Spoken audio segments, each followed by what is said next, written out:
Thank you, Mr. Speaker. Members, we talked about this a great deal, and we only get 10 minutes today, so I want to get to the point.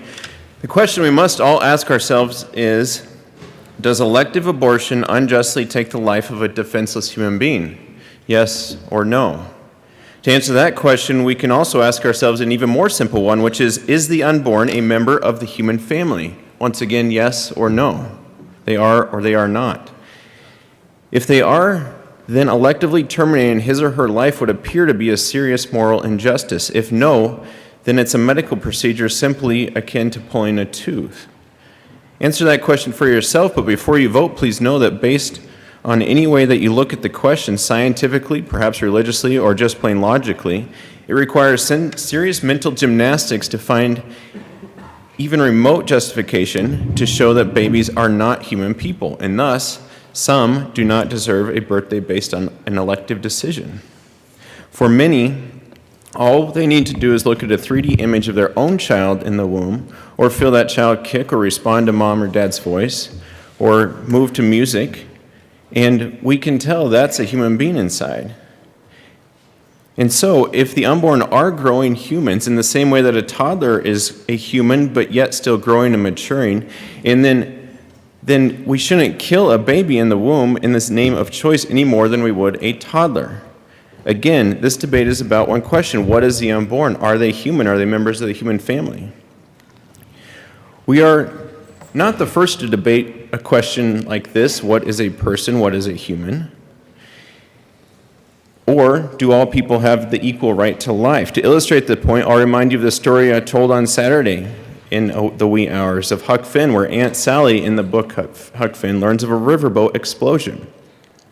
She appears very worried and asks Huck if anyone was hurt. His answer is, shockingly, no, but one inward got killed. In sickening fashion, she immediately appears relieved and says, well, that's good, because sometimes people can get hurt.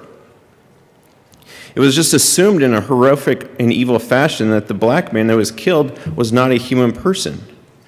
I will bring this back to today and our own President Joe Biden on the anniversary of Roe v. Wade, who said while defending abortion, quote, "Healthcare is a universal right for everyone, and my administration is committed to making sure every person benefits from this right." The president, just like Aunt Sally in the book, assumed that the baby in the womb is not a human and thus not deserving of human rights equal to all persons. I recall another president, Abraham Lincoln, who had similar debates about what is a human when debating pro-slavery Democrats. And the act of abortion, of course, very different than slavery. But again, the question is, what is a person? What rights do they have? You see, the proponents of slavery would base their justification on the premise that a black man is different than a white man and thus deserves less rights. And Lincoln's answer was basically a snarky teenager, so what? You see, the question isn't are there differences, the question is do those differences matter? And do they matter enough in Lincoln's time to justify one person enslaving another, or in our time, one person electively ending the life of another? To borrow from Lincoln's closing argument from a debate in 1854, he said, you see, man A is white and man B is black, so it is skin color then that matters, and the lighter having the right to enslave the darker. Take care to reconsider that position, because by this rule, you should be the slave to the first person you meet with fairer skin than your own. So you do not mean skin color exactly, but it is a question of intellect that you argue. That intellectually whites are somehow superior to blacks and therefore have the right to enslave them. Take care again, by this rule, you are to be a slave to the first person you meet with an intellect superior to your own. But then you say, it is a question of interest or perhaps economics, and because of that, you have the right to enslave another. Very well, then by that rule, you should be a slave to the first person you meet who can make it in their interest or benefit to enslave you. You see, what Lincoln was arguing, is that despite our differences, all people are created equal, and neither black nor white, or baby or adult, should have their humanity stripped for the convenience of another. And so here we are today, leaders of our state and leading proponents of abortion want to disqualify babies in the womb from the human family using reasons that can be used to disqualify all of us at some point in our lives. I'm not taking outlandish statements from the weakest arguments of the 14-hour debate, as some did, but directly from the best arguments, and even those of leading philosophers like Peter Singer, who perhaps is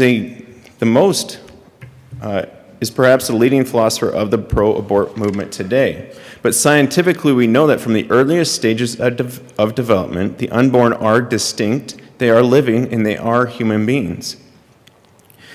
As we are here today, it is argued that babies in the womb are different than us. My rebuttal is similar to Abraham Lincoln's. So what? The key differences that justify killing them are these: their size, they're tiny, they're small. They're too small to be considered fully human. And that is true. Embryos are smaller than newborns, and newborns are smaller than adults. But why is that relevant? Do we really want to argue that our humanity is somehow based on size, and thus large people are more human and deserve a right to life more than small ones? Men are generally larger than women, but that doesn't mean that men deserve more rights. Of course not. Size does not equal inherent value. I've also heard, well, they're not fully developed, which is also true. Embryos and fetuses are less developed than the adults they'll one day become. But again, why is this relevant? My 4-year-old daughter is more developed than my 2-year-old. And my 4-year-old is less developed than a teenager. So what? Our children do not have more of a right to life than their younger siblings, just based on age? Of course not. You, me, teenagers, babies, preborn babies, have everything that is needed to grow and live within themselves when nutrition and oxygen are available. So people say,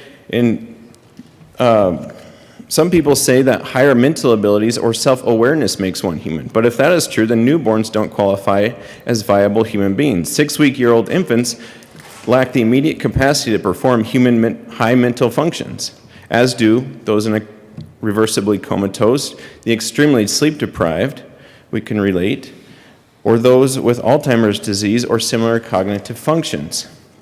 Here's another. The baby is in the womb but not outside. But members, where you are has no bearing on who you are.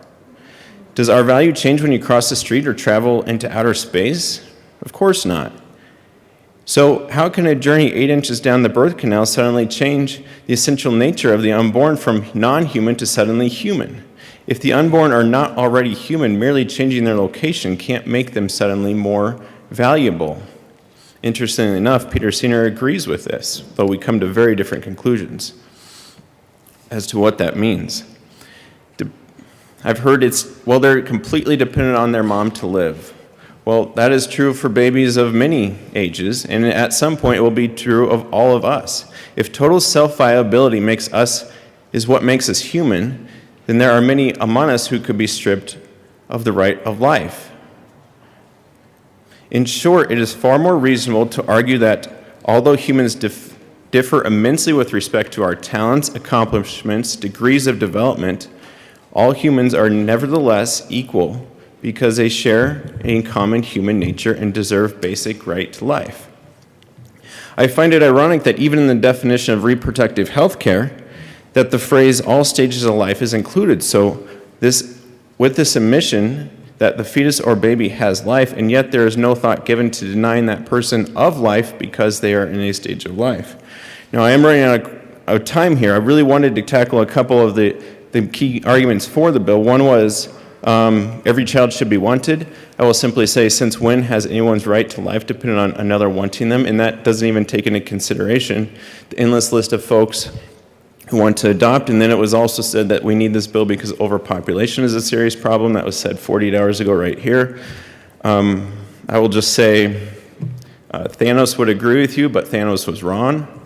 And so with my last minute here, Mr. Speaker, I will say I am pro-life because it's wrong to intentionally kill innocent human beings. And the science of embryology is clear that from the earliest stages of development, you were a distinct living and whole human being. You weren't part of another human being like a tooth in a mouth or fingernails on my hands. You were already a whole living member of the human family, even though you had yet to grow and mature. And you know what else? There is essentially no difference between the embryo you were and the adult you are today that would justify killing you back then. Differences in size, age, level of development, location, or degree of dependency are not good reasons to say we can kill you then, but not now. Once again, Mr. Speaker, the key question is, does elective abortion unjustly take the life of a defenseless human being? Thank you, Mr. Speaker. Everyone deserves a birthday. Thank you, Representative Van Winkle.